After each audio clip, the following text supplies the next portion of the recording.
Greetings, friends. Prime Minister of Denmark Mette Frederiksen did not rule out Russian involvement in the appearance of drones near the international airport in Copenhagen, which led to the closure of the air harbor for 4 hours. Work was also suspended at Oslo International Airport in neighboring Norway. In the Kremlin, of course, these suspicions were immediately refuted. Both the press secretary of the President of Russia Dmitry Peskov and the Russian ambassador to Denmark Vladimir T. Bablin called the statement about the possible involvement of the Russian Federation in the appearance of drones over the airports in Copenhagen and Oslo far-fetched and unfounded. However, it is quite obvious that it is the Kremlin that is interested in destabilizing the situation in Europe. And, by the way, if you look at what the media in Denmark and Norway are writing today, how politicians and public figures are expressing themselves, then no one has any special doubts about Russian involvement in the possible appearance of drones in Denmark and Norway.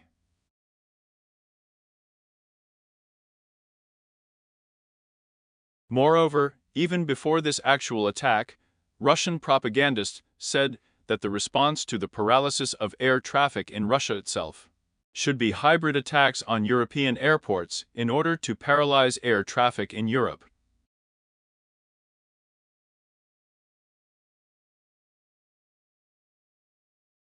Such hybrid attacks became inevitable after Russian drones invaded Polish airspace.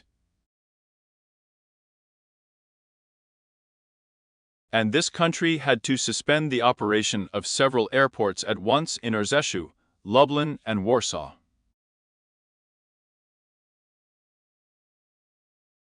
And in this way, Russia has become convinced that drones are an effective means of putting pressure on hostile countries that continue to help Ukraine. It is not surprising that the next blow was to Denmark, which spends the largest amount of money in comparison with its own gross national product to support Ukraine in the Russian-Ukrainian war, and constantly speaks about its resolute position in this support.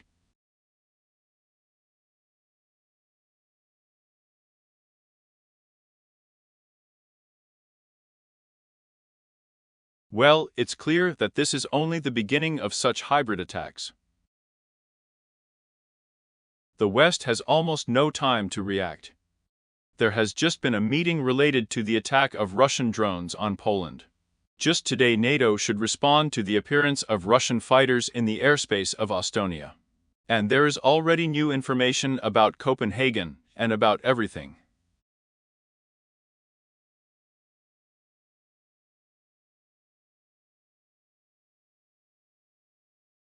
And just today, there is a meeting of representatives of the European Union countries, which is devoted to the consideration of questions about how to resist these attacks. And in Europe, it is being said more and more often that the continent is facing war times, that Europeans will either have to capitulate to the Russian idea of what Europe should look like, and what the European political position should be in relation to Moscow's claims, or defend themselves, create effective tools to combat Russian attacks, both hybrid and perhaps not hybrid.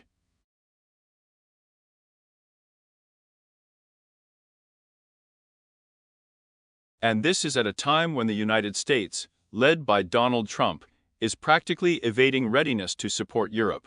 And it seems that this is a conscious policy of the current American president, focused primarily on monopolizing power in his own country, in order to prevent any political revenge in the next congressional elections, and even more so, in the future presidential elections of the United States.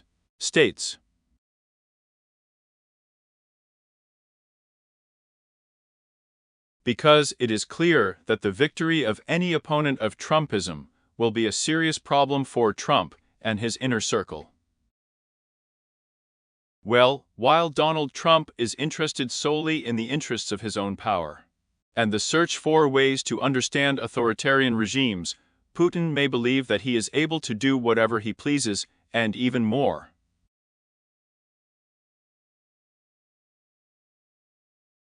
Moreover, the technological changes themselves in the Russian-Ukrainian war also help the Russian president to move to a completely new type of hybrid attacks. Previously, these were saboteurs in Europe, in North America. Political assassinations, bombings of the arms depots. Actually, all that Russia was doing in the pre-war decades. Now it is possible not to send anyone anywhere, not to think about any ingenious special operations that require a large budget, and are risky from the point of view of possible detention of agents, as it was with the poisoning of dragonflies.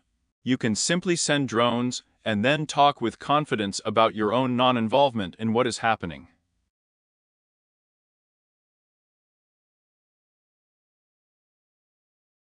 After all, the main feature of the recent attacks was the use of the Russian favorite formula, were not. Russian drones in Poland are not a topic of conversation at all, because even Donald Trump himself says that they appeared there only because of the Ukrainian attack on Russian military equipment. There were no Russian fighter jets in Estonian airspace, and no evidence brought to the UN Security Council meeting by Estonian Foreign Minister Margus, Anna convinced the Russian diplomat, who received clear instructions from the Kremlin not to admit anything and not to agree with anything. Now, of course, there is no Russian drones and cannot be on the international airport of the Danish capital, and all suspicions on the subject are unfounded. Well, all subsequent attacks on Europe too, of course, will not be recognized by Russia, no matter what consequences they lead to.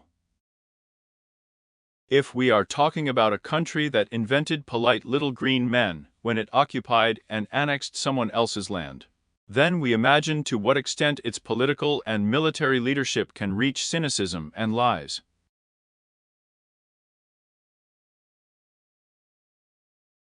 Moreover, if this political and military leadership is deliberately and, it seems, with visible satisfaction, being popularized by the president of the country that, it would seem, should ensure international order and peace in Europe. The President of the United States of America. Thank you, friends. Stay on this channel, subscribe to it, subscribe to my social networks for channels in Patreon, BAME, Coffee and Donatello, which helps to use these resources. Use of sponsorship in the YouTube world.